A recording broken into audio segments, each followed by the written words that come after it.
If you're ready, I'm ready. This is Kevin Johnson of Leverage Consulting, and this is Resilient Entrepreneur Podcast number 6. So in the previous 2, I've talked about hiring and I've talked about training. And one of the next things that comes right after those 2, and it goes by a number of different names. We could talk about observing, we can talk about managing, we can talk about leading. And I will likely refer to much of this as managing today, but I also want to change your perceptions about this for the long run. So many years ago, I read a book called The E-Myth, and I believe it was written by Michael Gerber. One of the core concepts out of the book, it talks about every business has you can draw a triangle, and each point of the triangle represents an entrepreneur, a technician, and a manager. And every business has each one of those 3 components. Even if you have a small business, for example, if you're a dentist, you are definitely a technician because you've learned a skill that you perform or you deliver with your hands.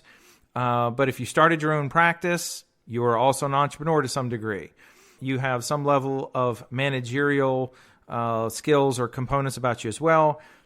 You can't do all 3 and do all 3 really well. And quite honestly, some people they're always better at one of those things. And sometimes they might be moderately successful with one of the other ones.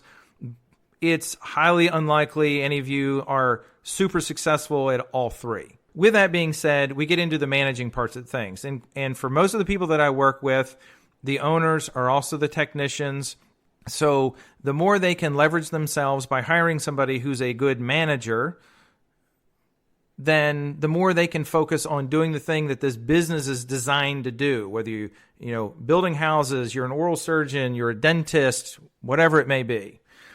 And with that, I think a lot of times people think about managing as the type of this function within the business where someone's just standing around saying, "Ooh, I caught you. Ooh, I caught you too." That's not the point of a manager. And the other thing before I get too much further is I want to talk about the manager affliction. And that is that many managers in many businesses get stuck behind a closed door, stuck behind a desk, and they really don't have the opportunity to do the thing that a manager really needs to do. If you're stuck behind that desk or you're stuck in the office on a regular basis, really, if you think about the core concept of what a manager really needs to do, and for some of these businesses, some of the ones that I know a gentleman here locally that he is an administrator for a practice, and he is like the CEO, but there still has to be a structure in place to where he, along with other people, have the ability to ensure that their practice policies are followed on a day-to-day basis by all the awesome people on the front lines. And the only way to do that is to do it with our eyeballs. The only way to do it is to observe people in doing their job, taking care of their roles and responsibilities, or to look at numbers. And that's really the only ways we're going to figure this out. But one of the best ways is to get up, get out of the office, get out from behind the desk, and go out on the floor and observe what's going on. And if you remember the old shampoo commercials, when they really took off, wash, rinse, repeat. Wash, rinse, repeat. That was the whole thing.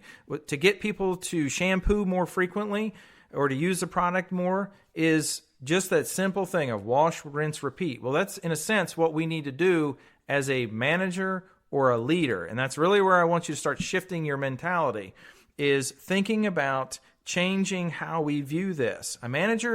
A successful manager is not about catching people. A successful manager is about leading people. And with that, we observe, we provide feedback, we provide training. Remember, wash, rinse, repeat, observe, feedback, training. And we keep doing that in a circle. The more we do that, and you think about successful football coaches or successful coaches of any kind, it could be a gymnastics coach, Olympic coach, whatever it is, they're there to observe, provide feedback, additional training, and then you cut that individual loose or the team loose, and you let them do it. You let them use the new technique, let them use the new scripts, and then, again, observe feedback training. That's really one of the most impactful roles, the most impactful responsibilities that a true manager or leader could have, is to provide that guidance, when you're a manager, you're there to keep people between the guardrails on the highway, because we're keeping them with the practice policies or your business policies. But really, the whole idea is that as a leader, I'm influencing the speed in which we go down the highway and the success we have in terms of getting to our destination. That's really what this is all about. Again, many managers, they get stuck behind a desk, get stuck behind a closed door. They were probably, many are promoted from within. So maybe they did this job or this series of jobs in the past, and they're accustomed to actually doing the job. And now they're in charge of people who are doing the job, but maybe they don't have the experience. They're not used to coaching or leading other people to do what they used to do. Instead, they want to take it and do it themselves. So this is one of the things that I work with a lot of managers, leaders, administrators on how to make that shift. And if you want your practice, you want your business to be super successful in the long run, if the owners and entrepreneurs or the technicians are really looking for the business to grow or to expand, this is a serious function within the business that needs to be addressed over time and needs to evolve over time. It's just like another skill set. If you started out working in reception and you may be running the practice as a manager or a leader, the skill set that you develop to be successful working as a receptionist in a business, that was great. But it's an entirely new and different skill set to manage and lead others to do the same thing that you did.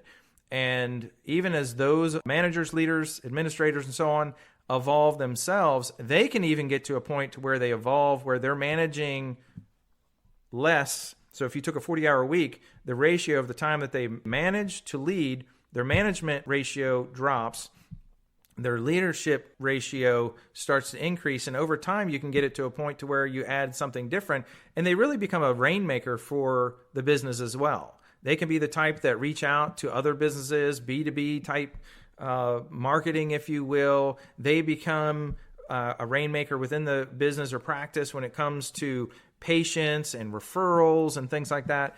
So it's really something that can evolve over time if we design it to be that way. And all that becomes possible by going back to what I said in the beginning, where we invest the time in observation, feedback, and training. So that, my friends, is Resilient Entrepreneur Podcast number 6. I'm sure some of this hit home for some of you, might have been a hard truth for some of you, but sometimes those hard truths are the ones that help us get ahead. As always, if there's things you'd like me to talk about in the future, or you'd like to talk one-on-one, let me know. And as you probably heard in the last podcast, I came up with another one as I was talking, and that will be the next Resilient Entrepreneur Podcast that I bring to you. Have a great day, and I'm looking forward to the next one.